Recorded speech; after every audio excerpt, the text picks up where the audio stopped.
Alrighty. So if you can still see and hear me, give me a thumbs up. All good? Okay. So the resolution we have here is that Trump should be commended for his accomplishments in his first year as president. Now, I'd first like to go into a little bit of resolutional analysis of what this means. So a couple of definitions. The first definition would be commend from the American Heritage Dictionary, which is to express approval of or praise. And accomplishment from Oxford, which is something that has been achieved successfully. Now, when we look at this resolution, it's not asking us, has Trump been the greatest president in history? Has he had a fantastic first year in office? It's not asking us that. It's asking us, should we commend him for his accomplishments? So there are two parts to that. The first is, should someone be commended for their accomplishments? And I think that the answer that both of us can agree on would be yes. If someone has done something right, we should commend them for their accomplishments. The second part to that would be, has Trump had any accomplishments? So if I can show that Trump has had 2 or more accomplishments, then I should win this round. And if my opponent can show the opposite, then he should win. So let's first ask the question, has Trump had any accomplishments? And I think that the answer to this is rather obviously yes. In fact, every president throughout history has had accomplishments of some sort. If they get any bill through, that is an accomplishment because it takes a lot of work to actually get something passed. Even if you disagree with the bill that is being passed, it is still an accomplishment in the first place to have passed something. So that's the first argument that I'm going to have there. The second is going to be the specific benefits that Trump has actually brought about. For instance, we can look at the continued defeat of ISIS, which has been significantly pushed back, even more so than was happening during the days of Obama. That's one major advantage. Another major advantage that has happened during Trump's time that we should commend him for is the increased benefit to the stock market. And one of the important reasons why the stock market has benefited so much is because Trump has committed to rolling back regulations. And in fact, the current estimates are that somewhere between 16 and 22 regulations have been repealed for every one regulation that was then passed by this current administration. Now, because of that, that means that businesses go, wow, there's less that's preventing me from investing. And so they are more willing to invest. That is part of why the stock market has reached record levels. This is something that Trump should be commended for. A third thing that we can commend Trump for would be the justice system. For one, we have the Supreme Court, where he had nominated Neil Gorsuch, who is an originalist, which is a version of someone who interprets the Constitution in a way that reverts back to its original form and tries to bring back that original goal of America. That is an accomplishment and something that we have not been seeing recently in recent years. And it's not just the Supreme Court. Trump has also had a record amount of federal justices, 13, who have been approved during his first year in office. That is the highest amount that has ever happened. That is a significant accomplishment. All of them are originalists, and that is something that we should commend Donald Trump for doing. All right. So, first of all, this is not a debate between so we want to make that clear before we begin. So, a politician is judged by how their promises match up to their actions. So, the first thing I start by is Trump's first 100-day contract with the American voter. So, he promised to label China a currency manipulator. That did not happen. There's no term limit for constitutional amendment or congressional bill for term limits for Congress. Sanctuary cities still get federal funding. And the bans on lobbying that he put into place are only superficial. So Politico had an article that Trump actually weakened Obama ethics bans. And lobbyists are the middlemen between special interests and government. So even as a lobbying ban goes into place, the Trump administration has now nominated more people from those special interest industries than ever before. So kind of taking out the middleman. So, like, for example, hiring people to the Pentagon policy positions that come from weapons manufacturers. I wonder whether they will direct policy towards more war and more selling weapons, or rolling back some of those war and selling weapons to places like Saudi Arabia that really don't need to have those weapons in the first place. So let's take a look at another example. Do you think that Gary Cohn and Mnuchin are working for the American voter or Trump's voters or for Wall Street? Like, for example, Trump promised to get rid of the carried interest loophole and other investment loopholes that remained in the tax bill. Furthermore, the tax bill raises taxes on people making $75,000 or less by the end of 10 years. Also, he did an entire press conference about how complex the tax code is and how many pages it is, but that was not addressed at all in the tax bill. And the sources at Washington Post explains how the tax bill raises taxes on people for more than a decade. And furthermore, The Hill shows how more than 6,000 lobbyists worked on the tax bill. Not exactly an accomplishment that I would be commending in any way, shape, or form. Now, foreign policy. His increased drone strikes by 432%, and his first military order killed an 8-year-old American girl. Not an accomplishment I would be commending.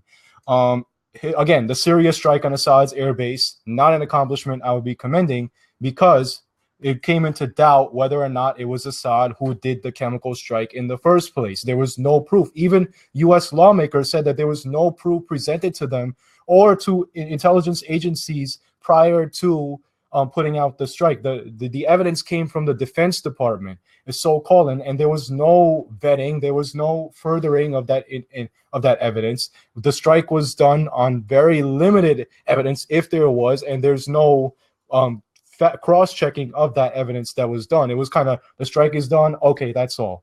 So social policy, he argued against free speech. He said that flag burning should not be allowed. He attacked kneelers and told NFL owners to fire them or take them off the field. And then we got Jeff Sessions with marijuana and civil asset forfeiture. And he signed a bill into law that allowed internet companies to sell our data without our permission. Would you say that if someone does something bad or does a lot of things bad, does that mean that they can't ever do good things? So that's not what I said, and most of the things I mentioned are actually things that he did do, commended for, which is the. So, do you think there is anything that he should be commended for? Absolutely, and actually, my argument here's one. I want to respond to what you said. You said that he should be commended for things. Of course, he should be commended for things, but commended is a general term, and when we use the word Trump should be commended for his accomplishments in his first year as president as a totality, we have to talk about his accomplishments as a totality. We can't cherry pick one and then say that's like saying Hitler implemented a good policy for healthcare. Should he be commended? When we talk about his first year in office, we should talk about his general everything that he did as in totality, not just one thing. Well, the thing is, if the resolution was saying Trump's overall accomplishments in his first year have been better than his problems, then sure, I might agree with you. But that's not what the resolution is saying at all. It's saying that Trump should be commended for his accomplishments, simply. If he has any accomplishments, we should commend them for him, or him for them. So if I can show 2 or more, then the resolution will have been proven true, and the pro side should win.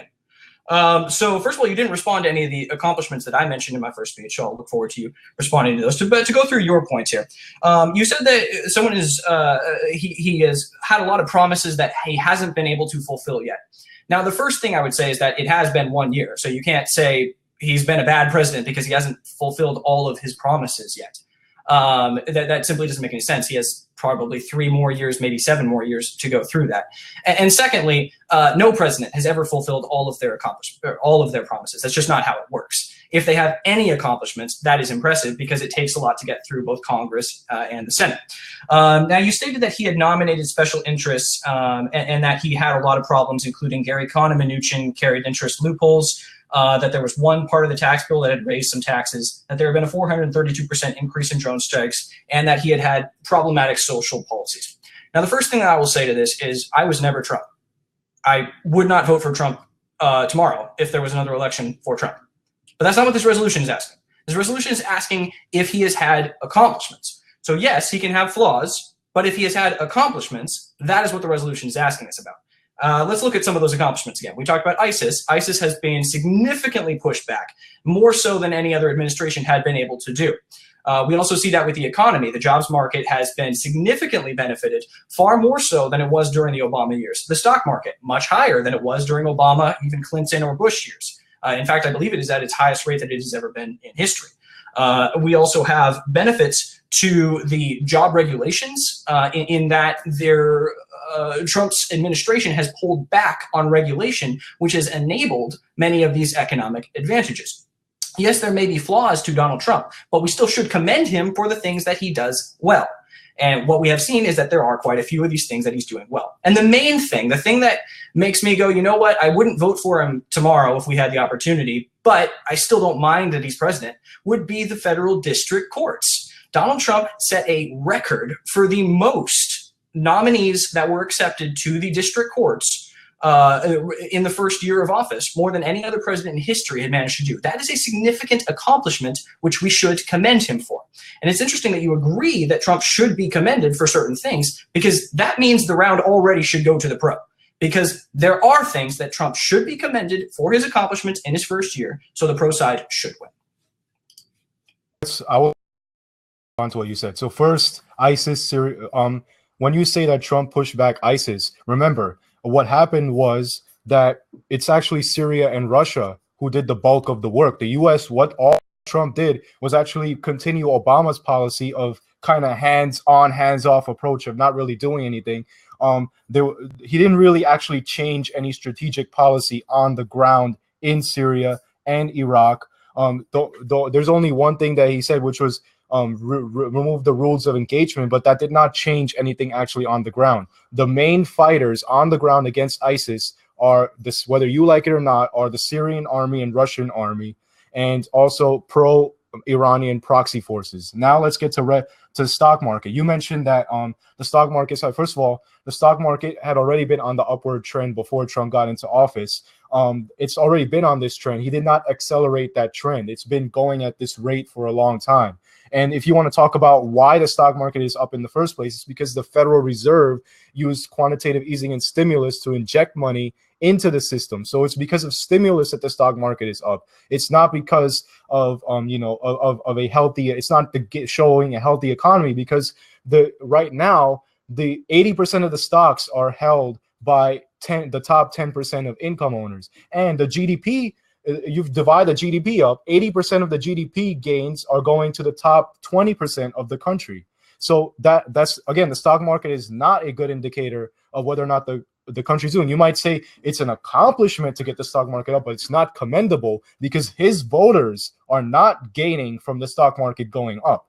And again, you talk about commending in general. When we talk about Trump should be commended for his accomplishments in his first year, we're going to take everything he did in his first year, and we're going to say, should he be commended, period. We're not talking about should he be commended for one thing or should he be commended for two things. By the way, you came up with that arbitrary two thing. I reject that. But he talked about for his totality of his accomplishments, good and bad, and I listed accomplishment after accomplishment that are the opposite of being commendable for. We can go into Jeff Sessions and what he's doing with marijuana, or the fact that he killed an 8-year-old American girl. And again, here's another one. He promised to keep jobs in the country, to stop this outsourcing plan, but actually he matched Obama for outsourcing. Obama outsourced jobs in 2016, and under Trump 93,000 jobs were outsourced. So again, jobs leaving the market is not an indicator of how good the economy is doing. And again, 50% of the country makes $30,000 a year or less. So that's not a good indicator of how the country is doing. The first thing I would say is that the New York Times had, as of this last week, January 5th, released a thing showing that the U.S. job market is at its highest rate in years, which is true if you look at any statistics based on the job market. So when you say that Trump voters aren't gaining, they absolutely are gaining. The fundamental goal of any economy is to allow people to work and to have money. And our job market is the strongest it has been in years. Our stock market, for those at the top, is also at the highest it's been in years. And there is a direct correlation between those two, because when someone has more money, they are able to do more with that money. That's why stocks are purchasing investments. When you have the ability to purchase investments, you do so. And then when you have the ability to do that, you can also hire workers, which is why the job market is at its best it has been in years. You talked about how Syria and Russia were the reasons why ISIS was being defeated. Well, my response would be, you even pointed this out, that Trump had removed the rules of engagement. So yes, he did have a direct correlation to this, which is why we also have seen, yeah, I'm sure that part of it probably would have continued if Obama was president too, but what Trump did has worked.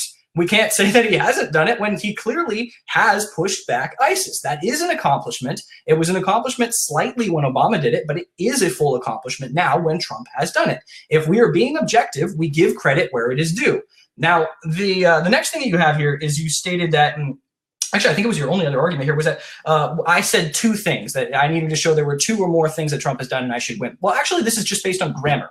If you read this resolution, Trump should be commended for his accomplishments in his first year as president. So first of all, we're looking at the first year as president, so cut that off. So then we have Trump should be commended. What do we commend him for?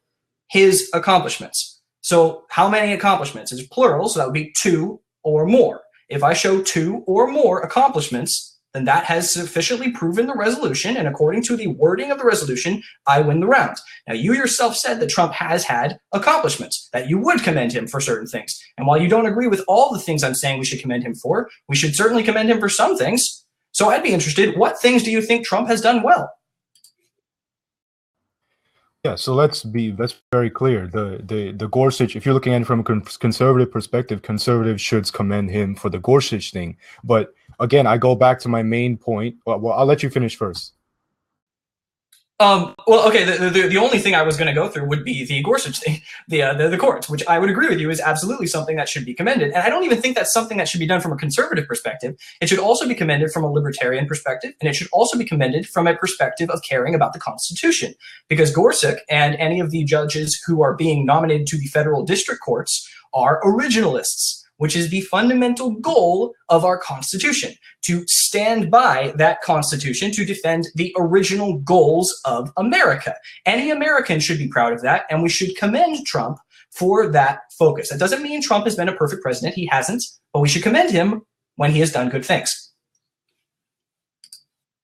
All right, so this is very important to define this. You're using logic that let's replace Trump with Hitler. Let's forget about we're talking about who we're talking about. You're using logic that Hitler did good things despite the fact that he did all the things. Therefore, we should commend Hitler for what he's doing. That's the logic you're using, despite the fact that he did all the horrible things. When you're using commending, you should say we should cherry pick good things that he did and not commend him for the totality. So that's the logic that you're using, and I'll leave the audience to decide whether or not that's a good logic or not, good strategy or not here. So now we'll move forward to what I'm saying. So I'll continue with what I've been talking about, which is that when you're talking about commending Trump or something, you also have to mention, what did he do different? What did he do different from the previous administration? Are those actions can objectively be looked at as good or bad? And then you have to separate words from actions. He's gone through a lot of these situations where he said a lot of words, but his actions have not matched those words. So again, we'll go back to talking about the totality, because when you're saying Trump should be commended for his accomplishments in his first year, we have to look at it the totality of his first year. The words "first year" are right there in the debate title, so we have to look at his total policies in the first year. Again, first military strike killed an 8-year-old girl, so an accomplishment, not something to be commended for. Again, we'll go through this. Jeff Sessions going after marijuana. That's not something conservatives or libertarians should really like. That's going against the American people. Jeff Sessions encouraging civil asset forfeiture. Again, allowing cops to take your stuff. Cops actually, there was a statistic out there that cops take more of your stuff than actually are stolen by common thieves, based on the statistics. So Jeff Sessions has failed to go after the criminal corruption at the FBI, DOJ, and intelligence agencies. So he's failed at that job. Now, again, when we go back to the Syria strike, an accomplishment, not something you should be commended for, especially when Trump promised that America wouldn't be the policeman of the world anymore, and that the money should be spent here rebuilding our infrastructure. By the way, something else that he's not done, and that the money should be put to putting America first, not putting other countries first. But yet, he spent the whole year talking about other countries, North Korea, Syria, Iran. By the way, he still did not get out of the Iran deal. So again, another something that he talked about, but he did not go through on. And so we have to look at the totality of his first year. And I talked about the tax bill. I talked about hiring people, despite the fact that he did a fake lobbying ban, he hired them directly in. So whether you look at his economic policy, social policies, or foreign policies, he has, if you look at the totality of his first year of all three of those areas, he has not done, as a totality, he is not commendable from any objective perspective. Where's the word totality in the resolution? Well, again, we look at first year. That's where it comes from. We have to look, when you're talking about looking at his first year, you have to look at his first year. You can't just cherry pick one thing.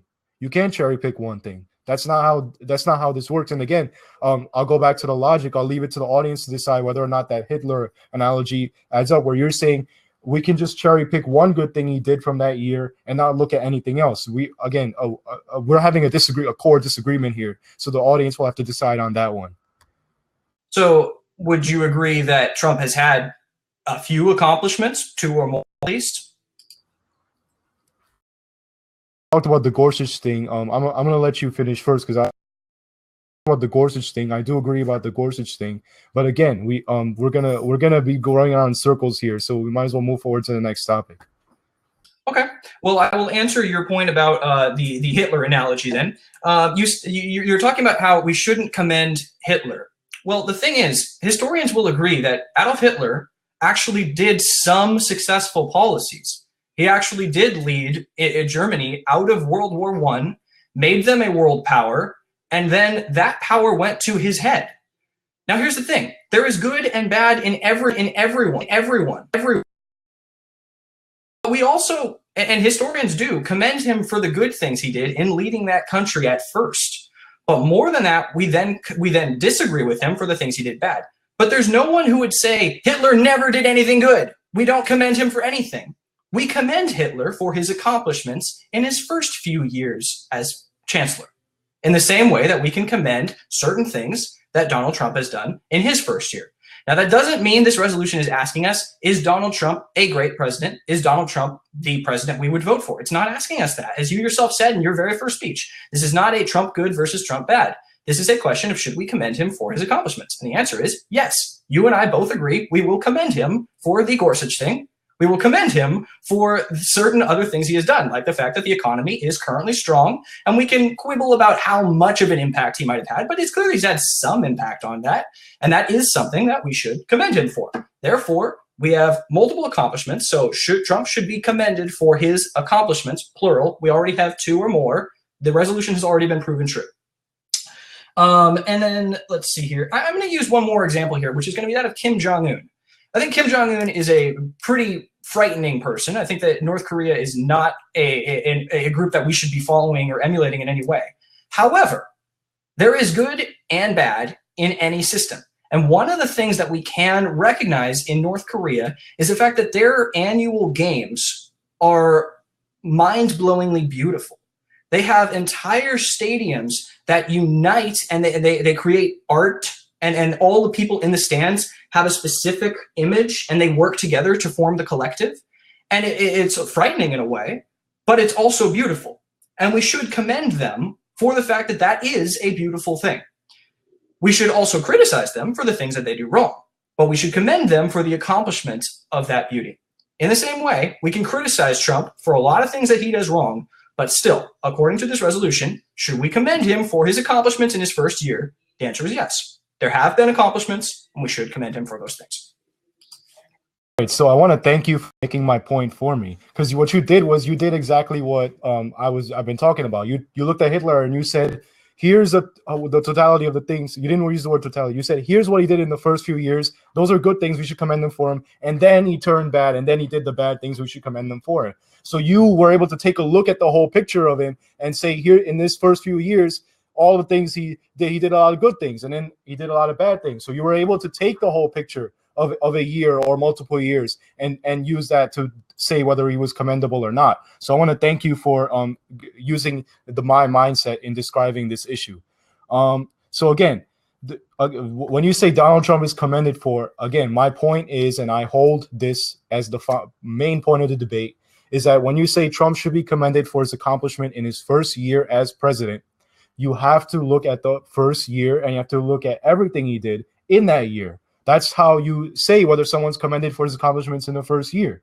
That's how you look at it. And again, the final point is commended. The final line is commendable by who? So again, I think the terrorists would be very happy that Trump killed an 8-year-old American girl. They would commend Donald Trump's action that he killed an 8-year-old American girl. They would be very happy that he showed the world why that happened. I think the terrorists would be very happy about the recent spying bill that was reauthorized. They would be very happy. That means the terrorists have won. When you have the so-called freedom and democracy country giving up its civil liberties, giving up its rights, basically without, just because of the fear of terrorism, that's when the terrorists win. So again, commendable by who is also the key word here. Trump should be commended for his accomplishments in his first year as president. Now, if we're talking about commended here, I'm going to assume for this debate that we're talking about commended by respected American objective analysts and or conservative, the people who voted for him. And the fact of the matter is, all of his policies, I can go from Jeff Sessions to the tax bill to foreign policy. They're not conservative. They're not conservative. They're not libertarian. Even someone like you should not be commending them for those policy positions. And so when we look at the totality again, foreign policy, economic policy, domestic policy, social policy, on all of these issues, he has had accomplishments, but they are not commendable at all. Any accomplishment is commendable. There's no accomplishment that should not be commendable. It would be incredibly biased to say, oh, he had an accomplishment, but I'm not going to commend him for it. That's just being biased. And honest analysis, even from someone like me who doesn't particularly like Trump, but I'm willing to be honest with the fact that, yes, he has had accomplishments, and we should be proud of him and we should commend him for those accomplishments. Now, you talk about how we have to look at the totality of it. Now, the first thing I would say is that's not an accurate reading of the resolution, because that's not what the resolution specifically says. That's a different resolution that you're responding to. But even if we do respond to the resolution as a totality, even if we're just looking at the overall year, has Trump had a positive or a negative impact? Now, putting aside his words, because we're not talking about his words, we're talking about his accomplishments, his actions. Now, you're right that there are some things that he has done wrong. He has had some problems that have led to the death of an 8-year-old girl.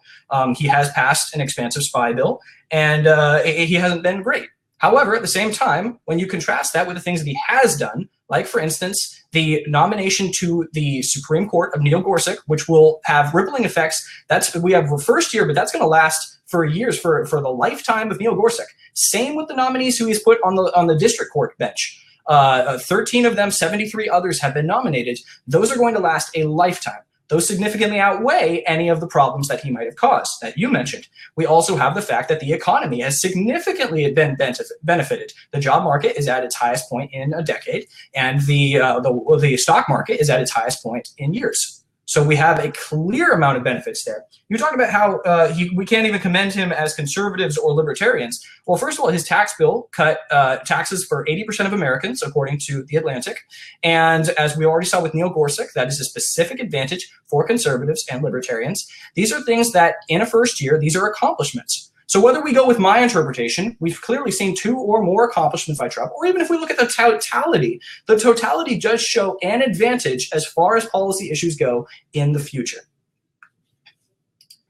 And I just want to reiterate that the tax bill actually kept in as whether this is the carry interest loophole or other loophole, it allowed like hedge fund managers who have a job to get their income as investment, because just because they're working with other people as investors, they should still not have their income as investment. So that's one example of a tax break that shouldn't be in the tax bill. That's not conservative. That's not libertarian at all. We can go through about the fact that I proved that the tax bill raises taxes on people making $75,000 or less by the end of the 10 years, according to the Washington Post. And the tax bill did not solve the complexity at all. So the tax bill is still complex, so has so many problems. So that's just on the tax bill.